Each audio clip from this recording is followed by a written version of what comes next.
الله الرحمن الرحيم.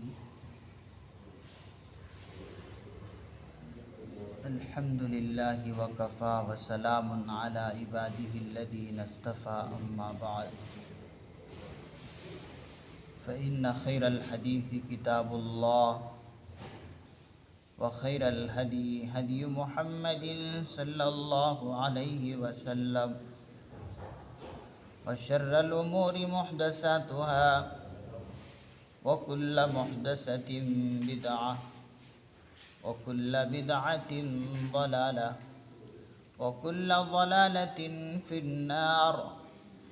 وقد قال الله تبارك وتعالى في القرآن المجيد والفرقان الحميد: وأعوذ بالله من الشيطان الرجيم، بسم الله الرحمن الرحيم.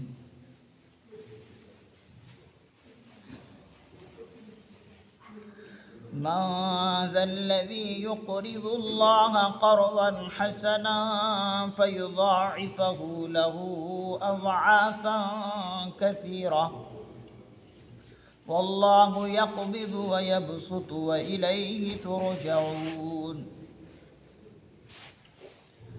ألم تر إلى الملأ من بني إسرائيل من بعد موسى إذ قالوا لنبي لهم ابعث لنا ملكا نقاتل في سبيل الله، قال هل عسيتم إن كتب عليكم القتال ألا تقاتلوا؟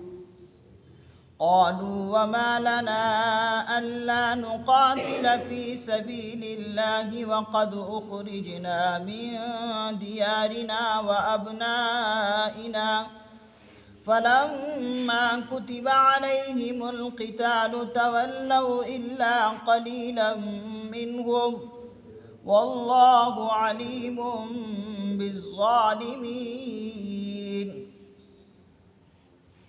وقال لهم نبيهم إن الله قد بعث لكم طالوت ملكا، قالوا أنى يكون له الملك علينا ونحن أحق بالملك منه ولم يؤت سعة من المال، قال إن الله اصطفاه عليكم وزاده بسطة في العلم والجسم، والله يؤتي ملكه من يشاء، والله واسع عليم.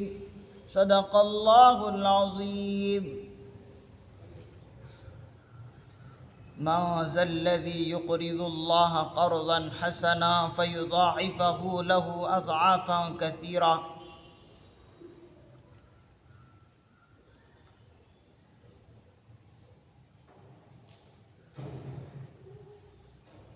کون شخص ہے جو اللہ کو اچھے طور پر قرض دے؟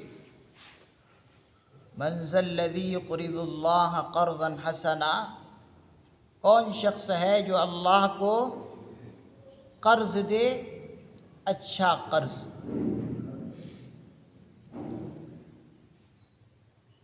قرضا حسنا، بہترین قرض، اچھا قرض۔ فَيُضَاعِفَهُ لَهُ أَضْعَافًا كَثِيرًا، پس وہ اسے اس کے مفاد میں اتنا بڑھائے چڑھائے کہ وہ بدرجہ زیادہ ہو جائے۔ اضعافاً کثیرہ، وہ بدرجہ زیادہ ہو جائے۔ فَيُضَاعِفَهُ لَهُ أَضْعَافًا كَثِيرًا، واللہ یقبض ویبسط، اور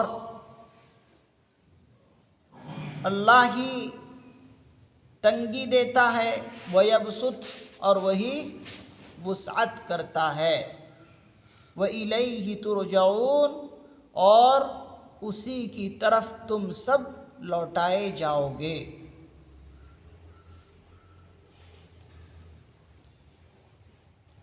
یہاں پر حضرات مفسرین اعظام نے فرمایا کہ جیسا کہ اوپر کی آیتوں سے یہ مضمون آ رہا ہے کہ اوپر کی آیتوں میں بھی اللہ نے اصلاً جو ذکر فرمایا وہ جہاد فی سبیل اللہ کے لیے ترغیب دینا ہے، اور جس طریقے سے جہاد کے لیے مال انسان خرچ کرتا ہے، مال لٹاتا ہے، جان لٹاتا ہے، تو یہ تمام کی تمام چیزیں جہاد کے اندر شامل ہے۔ اور اسی طریقے سے جو اللہ کو قرض دیتا ہے، بہترین قرض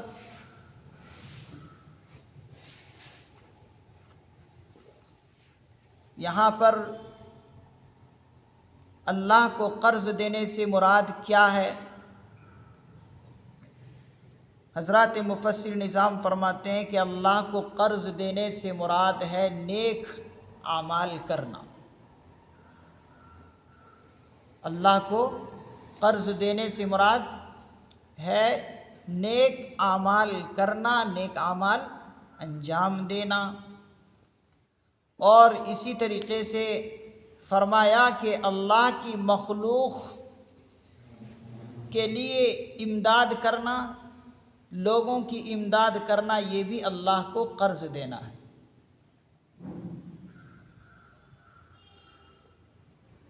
یہاں پر قرض کا جو لفظ اللہ نے استعمال فرمایا یہ مجازاً استعمال فرمایا، اس لیے کہ قرض کا بدلہ اور عوض دینا ضروری ہوتا ہے۔ کوئی انسان قرض دے تو قرض کو لوٹانا ضروری ہوتا ہے۔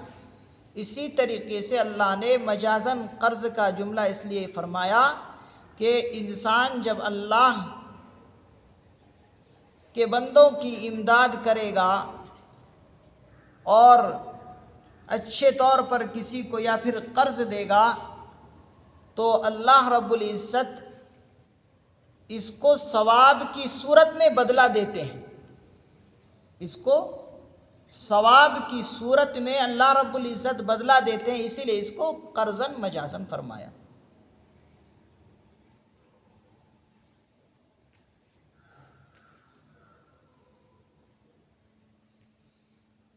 حضرات مفسر نظام فرماتے ہیں کہ جب یہ آیت مبارکہ اتری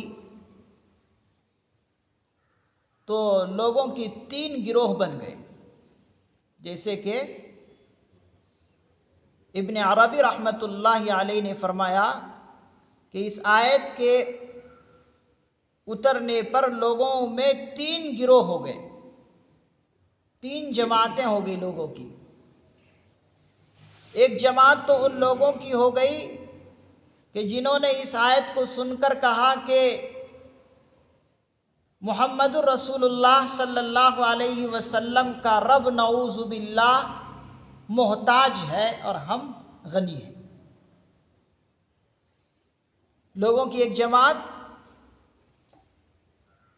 اس طرف ہو گئی، یہ آیت سن کر کہنے لگے کہ اللہ کے رسول صلی اللہ علیہ وسلم کا جو رب ہے وہ نعوذ باللہ محتاج ہے اور ہم غنی ہیں،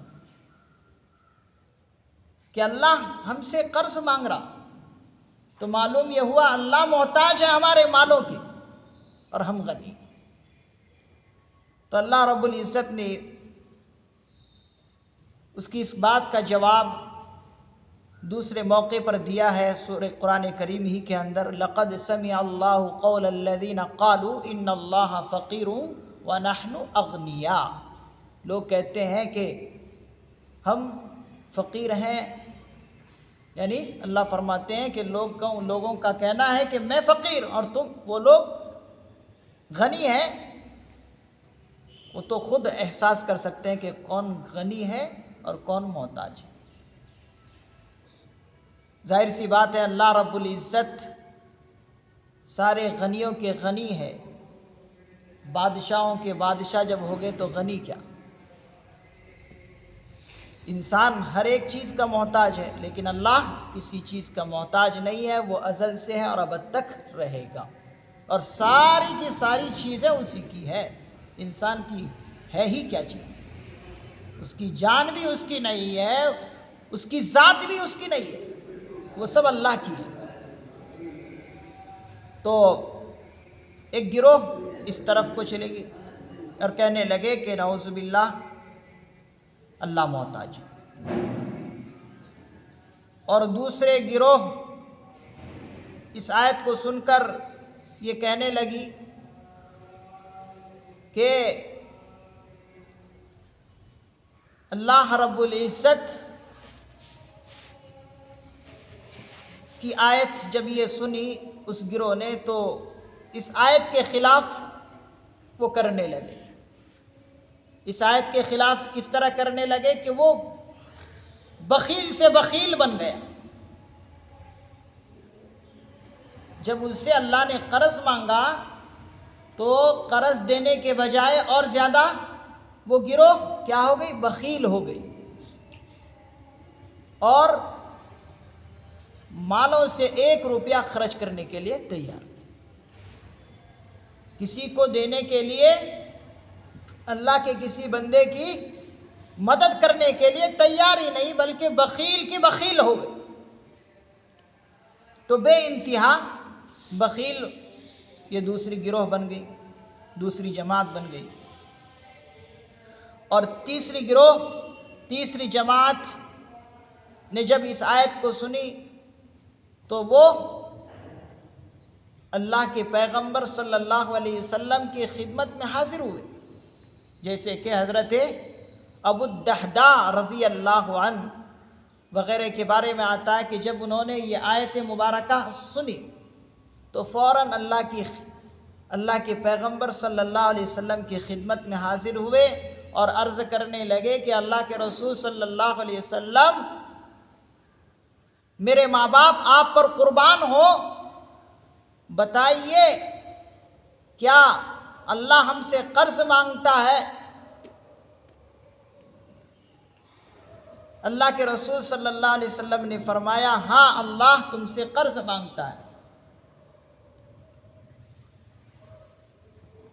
اور اس قرض کا بدلہ کیا دیں گے؟ حضور علیہ الصلوۃ والسلام نے فرمایا، اس قرض کا بدلہ تمہیں جنت عطا کریں گے، اس قرض کے بدلے میں اللہ تمہیں جنت عطا کریں گے۔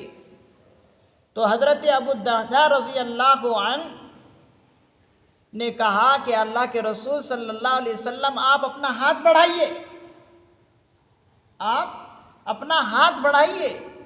تو حضور نے ہاتھ بڑھائے اور کہا حضرت ابو الدرداء رضی اللہ عنہ نے کہ اللہ کے رسول صلی اللہ علیہ وسلم، میرے پاس 2 باغ ہیں کھجوروں کے۔ کیا کہا؟ کہا کہ میرے پاس اللہ کے رسول صلی اللہ علیہ وسلم 2 باغ ہیں اور میں 2 ہی باغوں کا مالک ہوں، اس کے علاوہ کسی چیز کا میں مالک نہیں۔ اللہ کے رسول صلی اللہ علیہ وسلم، میں آپ کو گواہ بناتا ہوں کہ میں یہ دونوں کے دونوں باغ دینے کے لیے تیار ہوں۔ کس کے؟ کھجوروں کے۔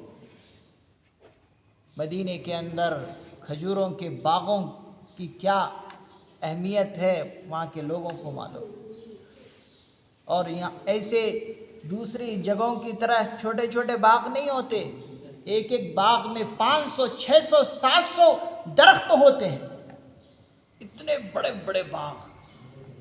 آج بھی آپ وہاں کے باغات کو فوٹوؤں میں دیکھیں، بڑے دور دور تک پھیلے ہوئے ہیں، درخت ہی درخت، درخت ہی درخت۔ تو انہوں نے کہا کہ اللہ کے رسول صلی اللہ علیہ وسلم، میرے پاس کھجوروں کے 2 باغ ہیں، میں دینے کے لیے تیار ہوں۔ حضور علیہ الصلوۃ والسلام نے ان کو دعا دی اور فرمایا کہ ابو الدحداء، ایسا کرو، دونوں کے دونوں باغ اللہ کی راہ کے لیے وقف نہ کرو، بلکہ ایک باغ اللہ کے لیے وقف کر دو اور ایک باغ جو ہے اپنے اہل و عیال کے خرچ کے لیے رکھ لو۔ تو حضرت ابو الدحداء رضی اللہ عنہ نے کہا کہ اللہ کے رسول صلی اللہ علیہ وسلم میرے پاس جو بہترین باغ ہے وہ اس باغ کو میں اللہ کے لیے وقف کرتا ہوں، اور اس باغ میں 600 کھجوروں کے درخت ہیں، 600 کھجوروں کے درخت ہیں، میں اس کو اللہ کے لیے وقف کرتا ہوں۔ تو اس طرح سے انہوں نے یہ جذبہ دکھایا۔ پھر حضور علیہ الصلاۃ والسلام نے ان کو دعا دی، اور پھر حضرت ابو الدحداء رضی اللہ عنہ دوڑتے ہوئے اپنے گھر کو گئے، اور گھر جانے کے بعد اپنی بیوی کو ماجرا سنایا کہ اللہ کے رسول صلی اللہ علیہ وسلم نے میرے لیے دعا دی، اس طرح دعا دی، اور انہوں نے بھی اس دعا کو سن کر جو ان کی بیوی تھی بہت خوش ہو گئی، اور کہنے لگی کہ تم نے بہترین سودا کیا ہے، آج تم نے بہترین سودا کیا ہے۔ اس لیے کہ حضور کی دعا اس طرح تھی کہ جنت کے بے شمار درخت اور بہترین محلات اے ابو الدحداء تمہاری انتظار کر رہے ہیں، جنت کے محلات اے ابو الدحداء تمہارے انتظار میں ہے، اور تمہارے لیے بہترین درخت ہے، اور بڑے بڑے درخت وہاں پر تمہارے لیے۔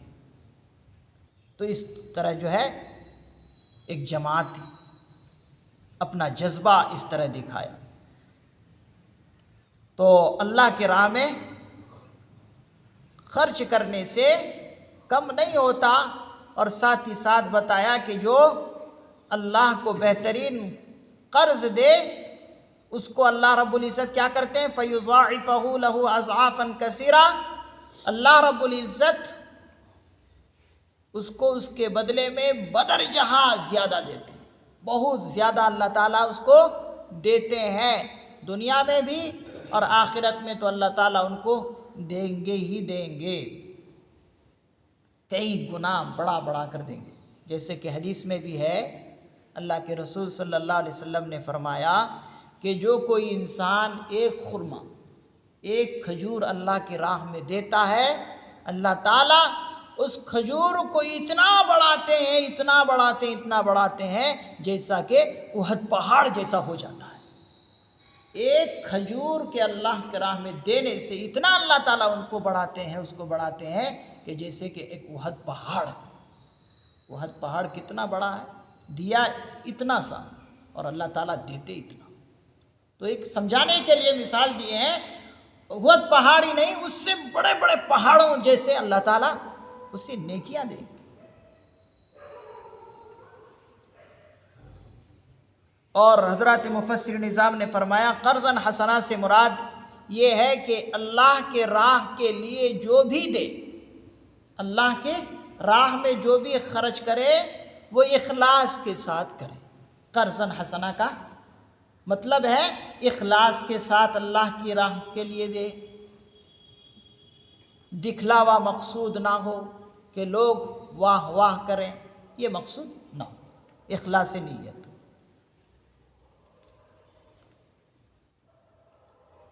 حضرات مفسر نظام نے فرمایا کہ عرب کے اندر ایک رواج یہ تھا کہ لوگ اگر کسی کو قرض دیتے تو قرض پر سود لیتے تھے۔ عرب کے اندر یہ بہت زیادہ رواج تھا کہ قرض کسی کو دیتے اور دیتے وقت کہتے کہ دیکھو اس پر تم سے میں سود بھی لوں گا۔ اور بعض مرتبہ عرب کے لوگ یہ بھی کیا کرتے تھے کہ جنگ کی ضروریات کے لیے لوگوں سے قرض لیتے سود پر۔ جنگ کی ضروریات کے لیے جو ساز و سامان کی ضرورتیں ہیں وہ لوگوں سے لیتے سود پر قرض۔ تو اللہ رب العزت نے مسلمانوں کو یہ تاکید کی کہ دیکھو، ایک تو یہ ہے کہ قرض کے بجائے چندہ دے دو محتاجوں کو، غریبوں کو، بہترین یہ ہے کہ قرض کیوں دو بلکہ چندہ دے دو، تمہارے مال کی وجہ سے اس کی ضرورتیں پوری ہو جائے، چندہ دو۔ اور اگر چندہ بھی نہ دے سکو تم تو کم از کم ایسا کرو کہ قرض پر سود نہ لو۔ اللہ نے اس سے منع فرمایا، اس لیے کہا قرضاً حسنا، کہ بہترین قرض دو اور قرض پر سود نہ لو، یہ جائز نہیں ہے، حرام ہے۔ اور جب انسان کسی انسان کو قرض دیتا ہے اور قرض پر سود بھی نہیں لیتا ہے تو اللہ رب العزت اس کو اس کے قرض کے دینے کی وجہ سے گویا کہ 2 دفعہ اللہ کے راہ میں صدقہ کرنے کے برابر ہے۔ دیا 1 مرتبہ قرض، لیکن حدیث پاک میں ہے کہ گویا کہ اس نے 2 مرتبہ اللہ کے راہ میں اس مال کو صدقہ کیا ہے، قرض دینے کا یہ ثواب۔ آج ہمارے یہاں کیا ہے؟ قرض دیتے نہیں لوگوں، قرض دینا چاہیے۔ لوگوں کی ضرورتیں تمہارے مال سے اگر پورے ہو رہے ہو تو تمہارے لیے بہترین چیز ہے یہ۔ اللہ کے راہ میں جہاد کیا جیسا عمل ہے، اللہ کے راہ میں صدقہ دیا جیسا عمل ہے کسی کو قرض دینا، تو قرض دینا چاہیے۔ اور پھر یہاں پر اگلی آیت، اسی آیت کے ٹکڑے میں فرمایا واللہ یقبض ویبسط، اللہ تعالیٰ ہی تنگی پیدا کرتا ہے، ویبسط، اور وہی وسعت بھی دیتا ہے۔ یہاں پر ایک ڈاٹ کو ختم کیا اللہ رب العزت نے۔ لوگوں میں یہ ڈاٹ پیدا ہو سکتا تھا کہ اگر ہم مال کسی کو دیں گے تو یا اللہ کے راہ میں صدقہ کریں گے تو مال ہمارا گھٹ جائے گا، کم ہو جائے گا۔ تو اللہ رب العزت نے اس ڈاٹ کو ختم کیا، اس شک کو ختم کیا کہ دیکھو تنگی پیدا کرنا، وسعت پیدا کرنا اللہ کا کام ہے۔ اگر تم دو گے اللہ کی راہ میں تو تمہارا مال گھٹے گا نہیں بلکہ اللہ تعالیٰ اضافہ کریں گے، اس لیے کہ مال کا بڑھانا کمی کرنا یہ اللہ کی قدرت میں ہے۔ جب تم دو گے تو اللہ تعالیٰ تمہارے اس دینے کی وجہ سے تمہارے مالوں میں کشادگی عطا کریں گے، بڑھائیں گے۔ تو یہاں پر اس ڈاٹ کو ختم کیا کہ مال کے دینے سے کمی نہیں ہوتا بلکہ اللہ تعالیٰ اگر کمی کرنا چاہے تو کریں گے۔ تو تمہارا جو یہ خیال ہے کہ اگر ہم مال اللہ کی راہ میں دیں گے تو ہمارا مال گھٹ جائے گا، ایسا نہیں ہے، بلکہ گھٹانے اور بڑھانے کی قدرت اللہ تعالیٰ کو ہے۔ وَإِلَيْهِ تُرْجَعُونَ، اور اسی کی طرف تم سب لوٹائے جاؤ گے، ہر ایک کو اسی کے پاس جانا ہے، اور جو کچھ بھی ہے یہ سمجھو کہ یہ تمہارا نہیں ہے، یہ اللہ کا ہی ملک ہے۔ اگر اللہ تعالیٰ قرض بھی مانگ رہا ہے تو یہ اس کا حق ہے، اس لیے کہ ہر ایک چیز کا مالک وہی ہے۔ کسی دھن دولت کا اصلاً مالک کوئی انسان نہیں ہے، انسان کو تو عارضی طور پر مالک بنایا گیا ہے، اصلاً مالک اللہ تعالیٰ ہے، اور سب کو اسی کی طرف پھر لوٹانا بھی پڑے گا، خود بھی لوٹو گے اور مال بھی لوٹانا پڑے گا۔ أَلَمْ تَرَ إِلَى الْمَلَإِ مِنْ بَنِي إِسْرَائِيلَ مِنْ بَعْدِ مُوسَىٰ، کیا آپ نے بنی اسرائیل کے أَلَمْ تَرَ إِلَى الْمَلَإِ مِنْ بَنِي إِسْرَائِيل، کیا آپ نے بنی اسرائیل کے اس گروہ کا علم نہیں ہوا؟ کیا آپ کو بنی اسرائیل کے اس گروہ کا علم نہیں ہوا؟ من بعد موسیٰ، موسیٰ علیہ السلام کے بعد،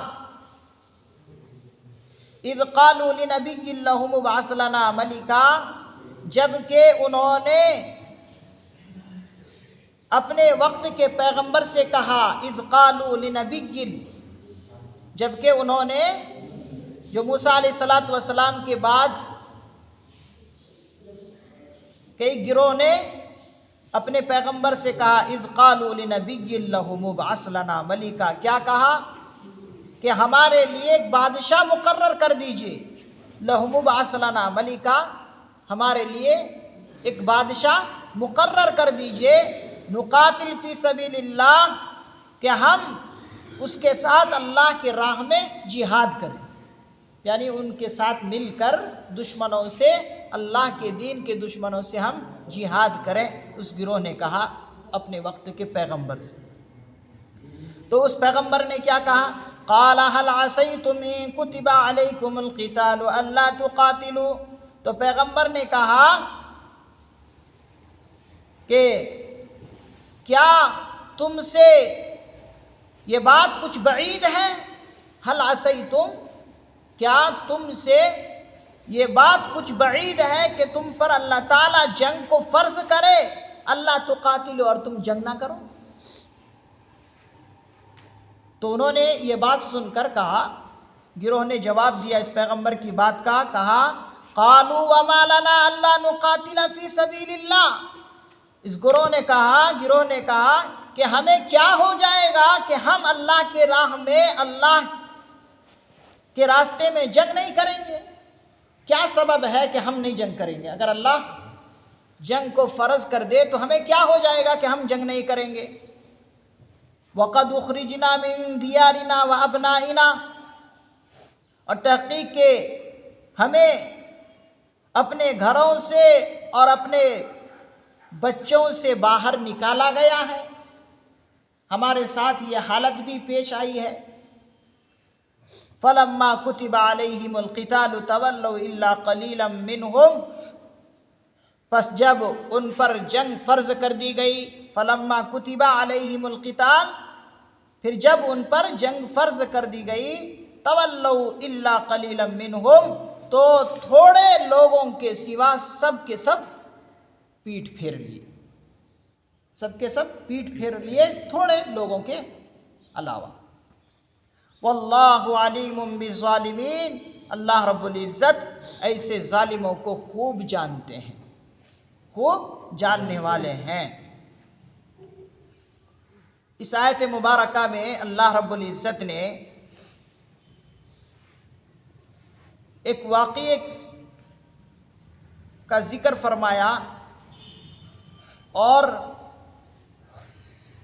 یہ واقعہ حضرت موسیٰ علیہ السلام کے بعد کا ہے۔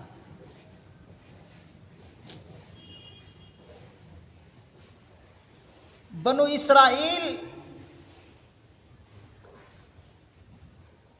جو حضرت موسیٰ علیہ السلام کی قوم ہے، جب حضرت موسیٰ علیہ السلام اپنی قوم کو فرعون کی نجات سے بچائے، جب موسیٰ علیہ السلام اور بنی اسرائیل کو اللہ رب العزت نے فرعون سے نجات دے دی، نجات دینے کے بعد موسیٰ علیہ السلام نے اپنے قوم سے کہا کہ دیکھو، قوم عمالقہ سے تمہیں جنگ کرنا ہے، قوم عمالقہ سے جنگ کرنا ہے۔ تو قوم نے ایک تو انکار کیا، انکار کرنے کی وجہ سے اللہ نے ان کو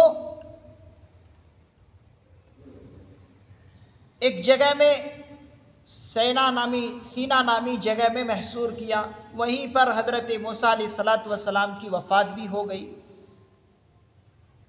اور وفات ہونے کے بعد 350 سال کے بعد فرماتے ہیں کہ ایک پیغمبر پیدا ہو جس کا نام سموئیل علیہ السلام ہے۔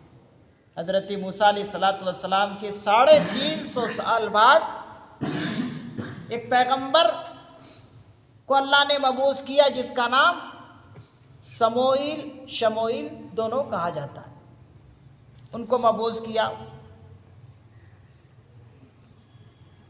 انہوں نے بنو اسرائیل سے کہا کہ دیکھو، فلسطین کے علاقے میں کچھ قوم، بت پرست قوم ہے جو فلسطین پر ظلم و زیادتی کر رہی ہے، ان سے جو ہے تمہیں جنگ لڑنا ہے۔ تو پہلے تو انہوں نے کہا کہ ہم جنگ لڑیں گے، لیکن شرط یہ ہے کہ ہمارے لیے کوئی بادشاہ مقرر کر دیں، کوئی بادشاہ مقرر کر دیں۔ حضرات مفسرین نظام نے فرمایا کہ اس زمانے میں حضرت سموئیل علیہ السلام کے زمانے میں، اور خصوصی طور پر اس قوم میں بادشاہ کا دور نہیں چل رہا تھا، بلکہ قاضیوں کا زمانہ چل رہا تھا، کہ علاقے کے جو سردار ہوتے تھے ان کو قاضی بنایا جاتا تھا، اور وہی قاضی جو ہے اس قوم کے پریشانیاں اور جو ضرورتیں ہیں وہ قاضی ہی پورے کرتے تھے۔ تو قوم نے کہا کہ آپ ہمارے لیے پہلے بادشاہ مقرر کیجئے۔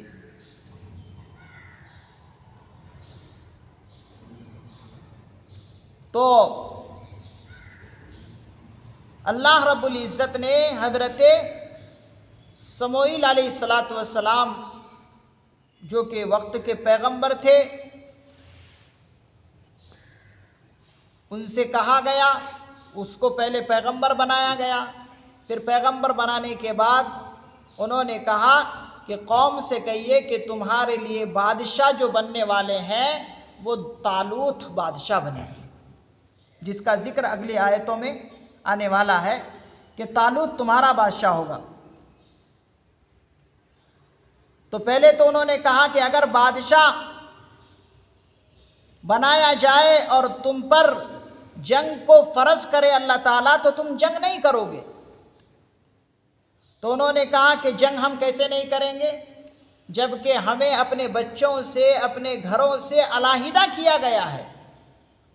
فلسطین بت پرست قوم، فلسطین کے علاقے پر انہوں نے ظلم و زیادتی کی ہے، تو ہمارے گھروں سے بھی ہمیں جدا کیا گیا ہے اور ہمارے بچوں سے بھی ہمیں جدا کیا گیا ہے، تو ہم پر اگر اللہ تعالیٰ جنگ فرض کر دے تو ہم کیوں جنگ نہیں کریں گے؟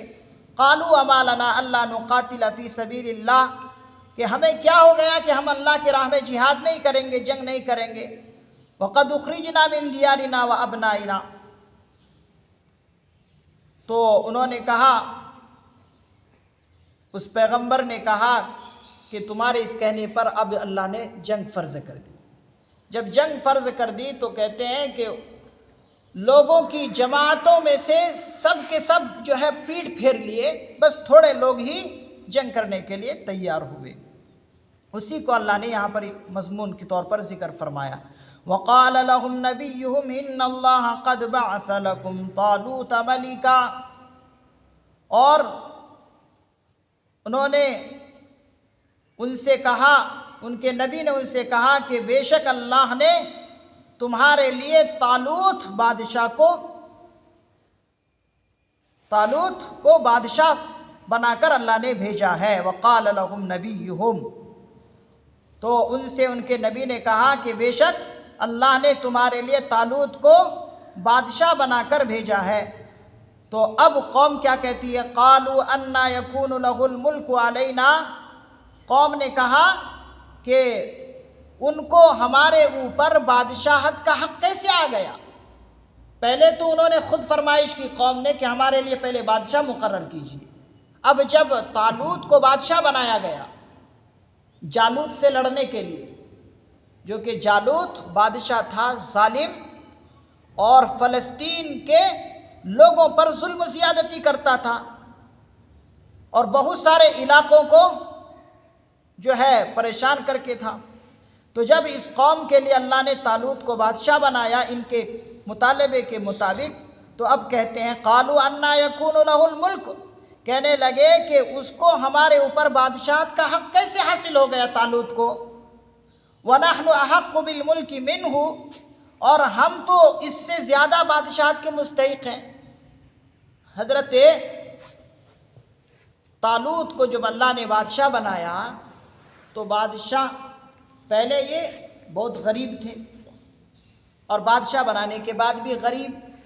تو لوگ کہنے لگے کہ اتنے غریب ہیں کہ ان کو مالی وسعت بھی نہیں ہے. وَلَمْ يُؤْتَ سَعَةً مِّنَ الْمَالِ، اور ان کو مالی وسعت بھی نہیں دیا گیا ہے، مالی وسعت بھی نہیں ہے طالوت کو، تو ہم پر ان کو بادشاہت کا حق کیسے حاصل ہے؟ قوم یہ کہہ رہی ہے. اب اللہ تعالیٰ جواباً ان کو یہ دیتے ہیں قال ان اللہ اصطفاہ علیکم وزادہ بسطۃ فی العلم والجسم.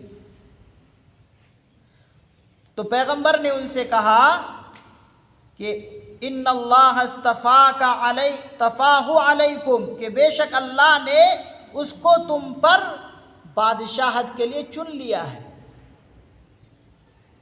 وزادہ بسطۃ فی العلم والجسم، اور وہ علم میں اور جسم میں وسعت بھی رکھتے ہیں. یعنی طالوت جو بادشاہ تمہارے لیے مقرر کیا ہے، اللہ نے ان کو وسعت عطا کیا، کس میں؟ علم میں اور جسم میں. واللہ یؤتی ملکہ من یشاء، اللہ تعالیٰ اپنا ملک جسے چاہے عطا کرے. تم کون ہو کہ بادشاہ ہم جس کو کہیں اسے متعین کیا جائے؟ ارے اللہ جس کو اپنا ملک عطا کرنا چاہے وہ عطا کر سکتے ہیں. واللہ واسع علیم، اللہ رب العزت بہت وسعت والے ہیں، بڑے علم والے ہیں. یہاں پر قوم نے یہ کہا کہ ہم تو زیادہ مستحق ہیں بادشاہت کے، طالوت کو کیوں بنایا بادشاہ؟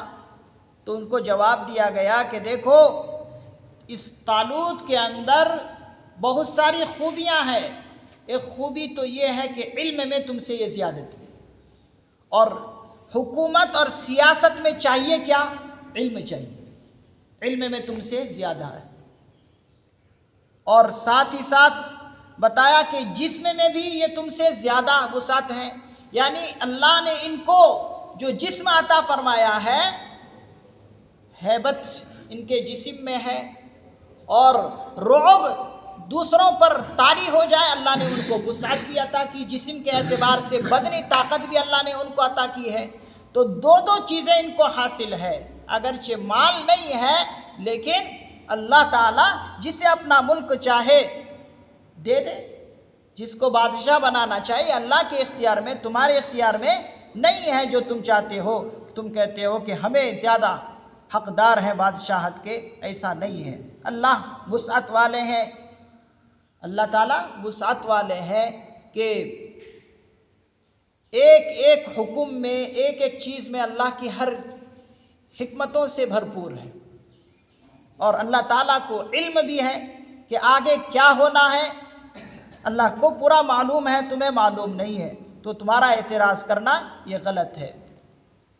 اگلی آیت میں اس کا اور وضاحت سے ذکر آئے گا. اللہ تعالیٰ سے دعا ہے اللہ رب العزت ہمیں احکام شرعیہ کو صحیح طور پر پہچاننے کی، سمجھنے کی توفیق نصیب فرمائے. سبحان اللہ و بحمدہ، سبحانک اللہم و بحمدک، ونشہد ان لا الہ الا انت، ونستغفرک ونتوب الیک. سبحان ربک رب العزت عما یصفون، وسلام علی المرسلین، والحمد للہ رب العالمین.